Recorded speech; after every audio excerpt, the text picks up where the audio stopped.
Este jueves la justicia argentina condenó a 50 años de cárcel al ex dictador argentino, claro, Jorge Rafael Videla, por el robo sistemático de guaguas durante la dictadura militar. Queremos ahondar en el significado de esta sentencia y para eso nos acompaña aquí en CNN Chile el abogado de Derechos Humanos y director de la Escuela de Derecho de la Universidad Arcis, Eduardo Contreras. Eduardo, muchas gracias por acompañarnos. Gracias a ustedes. Eduardo, este es un tema que hace 15 años se venía investigando, se habló y se sentenció a varios ex jerarcas de la dictadura, por supuesto, en primer lugar, Jorge Rafael Videla, por el plan sistemático de robo de guaguas. ¿Qué alcance tiene esta sentencia? Extraordinario. Desde luego hay que reconocer a la justicia argentina que al menos en esta materia nos aventaja largamente. Me refiero a la severidad de las penas. Allá no existe la media prescripción, que es un invento muy discutible de nuestro país y de nuestros tribunales. Se aplica la ley a secas.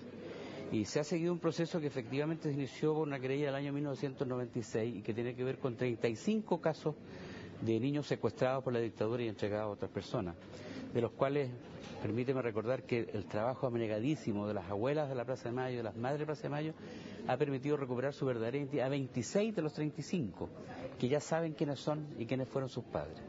O sea, solo queda un número menor de niños que todavía no han recuperado su verdadera identidad, y esto es producto del trabajo abnegado de los familiares de las víctimas. Abogado, la pregunta que uno tiene que hacerse naturalmente en estos casos es, de todas las dictaduras latinoamericanas, esta es la única que establece un plan para apropiarse de estas guaguas de los detenidos, incluso va más allá, se establecen verdaderos criaderos de guaguas, como lo fue la Escuela de Mecánica de la Armada, la ESMA.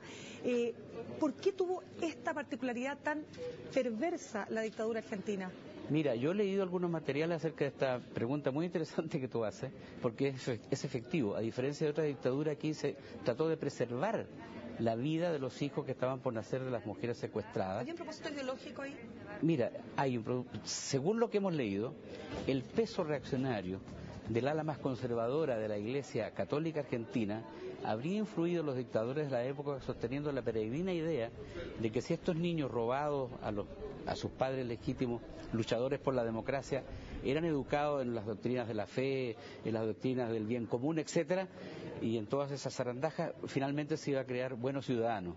No sé si eso es efectivo o no, no nos consta a nadie. Será muy difícil llegar a lo profundo de la conciencia de quienes participaron en estos actos criminales, pero es lo que se ha dicho, que hay un cierto contenido ideológico respecto de cómo crear a estos niños para que no tuvieran esa perversidad intrínseca que las doctrinas más nazis, más reaccionarias, le atribuyen a la gente progresista. Puede ser. Ahora, abogado, yo entiendo que en Chile, si bien no fue parte de un plan sistemático el quedarse y apropiarse con guaguas de algunas detenidas, entiendo que hubo casos. Efectivamente. Mira, las mujeres detenidas desaparecidas, las cuales hay constancia judicial, son un total de 75 mujeres. De ellas hay un total de 9 mujeres que se encontraban en estado de embarazo y que son hoy día detenidas desaparecidas, de las cuales nunca se supo respecto del destino de las criaturas que estaban en su vientre. Michelle Peña, Reinalda Pereira, Elba Rosa Navia, Cecilia Labrín, son 9 compañeras que fueron detenidas en estado de embarazo y que se encuentran hasta hoy en calidad desaparecida, creando un trauma terrible a sus madres y abuelas de las eventuales criaturas. Algunas de ellas aún celebran los supuestos cumpleaños de esas guaguas que habrían nacido. Algunos personajes de la dictadura, como el general César Benavides, por ejemplo, en algún momento le informó a una de estas abuelas la posibilidad de que hubiera nacido su nieto. Algo parecido ocurrió, o nieta, con el ex director de investigaciones, el oficial militar Ernesto Baeza. No sabemos si fueron simplemente crueles afirmaciones o cuál sería el sentido, pero es cierto que nunca aparecieron estas criaturas. O sea, no hay indicios de que pueden estar estos niños vivos. No hay ningún indicio justificado hasta el día de hoy en que se le pueda transformar en realidad la esperanza de estas madres y abuelas. Pero hay además 5 personas que fueron fusiladas en estado de embarazo. Aparte de las 9 detenidas desaparecidas en las que existe la posibilidad eventual de que puedan aparecer sus hijos, hay casos de 5 mujeres, por lo menos hablo de los casos, puede haber muchos más, pero hablo de los que han sido judicializados, entre ellos una extrañable amiga, Sonia Ojeda, que fue fusilada en la puerta de su casa, junto con su esposo, el alcalde de Chillán, Ricardo Lagos, alcalde de Chillán de la época. Lo fusilaron a él, a Sonia Ojeda, con un embarazo de 8 meses, a su hijo Carlos Lagos, y bueno, ella y 4 otras compañeras fueron fusiladas en estado de embarazo.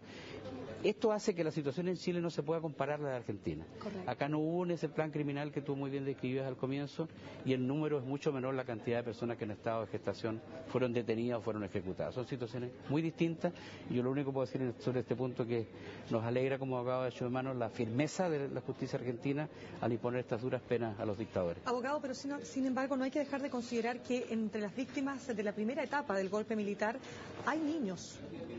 Hay niños, es decir, estoy hablando de 14, incluso por ahí, no sé. Usted ¿En el caso de Chile? En el caso de Chile. No, hay una cantidad muy grande de niños. Mucho que me no, mira, lo planteé, porque entiendo que hay niños que incluso podrían llegar hasta los 13 años y si no menos.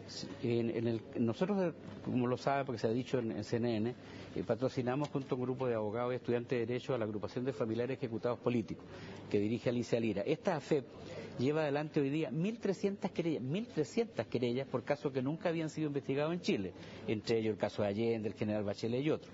Pero entre los miles de casos, entre los muchos cientos de casos de anónimos, se cuentan por lo menos hasta ahora sobre una veintena de niños. ¿De qué edades estamos hablando? Estamos hablando desde bebés de meses, son 2 o 3 casos, hasta niños de 13 a 14 años.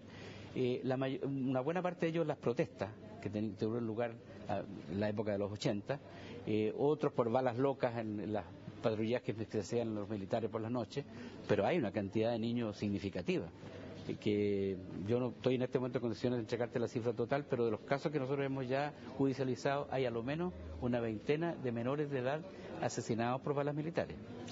Abogado, quiero cambiarlo y llevarlo a otro tema. Bueno, esta semana se conoció el testamento del general Augusto Pinochet.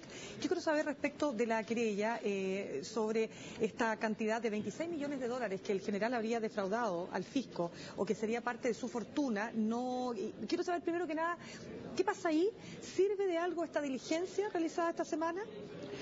Para lo que sirve es para saber parte de la fortuna del dictador, que nos muestra a los chilenos que en verdad la herencia de Pinochet en realidad es una herencia, para la historia de Chile, es una herencia de sangre, de dolor, de muerte y de robos. Porque si uno lo piensa bien, y se lo pregunto derechamente a quienes tienen familiares militares, ¿puede un oficial de ejército, con su solo sueldo, durante los años de servicio que ejerció Pinochet, amasar una fortuna de 26 millones de dólares limpiamente, honestamente? La familia dice que esos 26 millones no existen, que no es tal. ¿De dónde cómo se prueba la existencia de esos 26 millones de dólares? Hay una investigación judicial en curso donde se ha acreditado ya una cantidad de millones de dólares que sí existen, seguramente muy inferior a los que realmente se apropió Pinochet. No te olvides que cuando empezó la investigación del caso Riggs, los investigadores norteamericanos, antecedentes que nunca tuvimos en Chile, cifraron en alrededor de 100 millones de dólares la fortuna de Pinochet. Pero hablemos de lo concreto en Chile, pues los otros antecedentes nunca llegaron. Yo coincido con la colega Carmen Gesse que en los últimos tiempos la investigación del caso Riggs no ha sido lo suficientemente ejecutiva y acuciosa como hubiéramos querido dado los antecedentes que se disponía, y la cantidad de dinero que se está finalmente probando es menor, significativamente menor. En todo caso se trata de muchos millones de dólares, y también no resulta acreditada la participación de otras personas.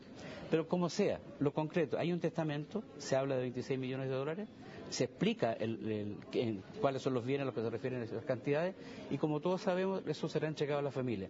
Pero a propósito de esto, permíteme decir lo siguiente: hay una norma en el Código Civil, está en el artículo 1200 y tanto, sobre lo que se llama el repudio de la herencia. Porque las herencias tienen que ser aceptadas o repudiadas por los herederos, o digámoslo, pueden ser, conforme al Código Civil, aceptadas o repudiadas.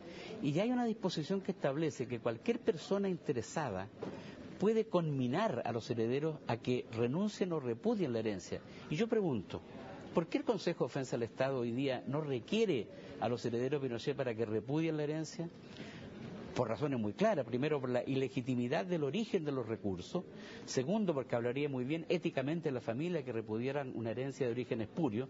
Pero lo más importante, porque la obligación del Consejo de Defensa del Estado es defender tu interés, el mío, el de todos los chilenos, los intereses del fisco de Chile, y creo que haría muy bien el Consejo de Defensa del Estado en demandar a los familiares herederos y exigirles que repudien la herencia y que esta quede finalmente en manos del Estado de Chile, que es donde nunca debió salir, porque al fin de cuentas son platas que venían de los gastos reservados, de las coimas por ventas de armas, etcétera, etcétera. Muy bien, abogado Eduardo Contreras, muchísimas gracias por acompañarnos esta tarde. Gracias.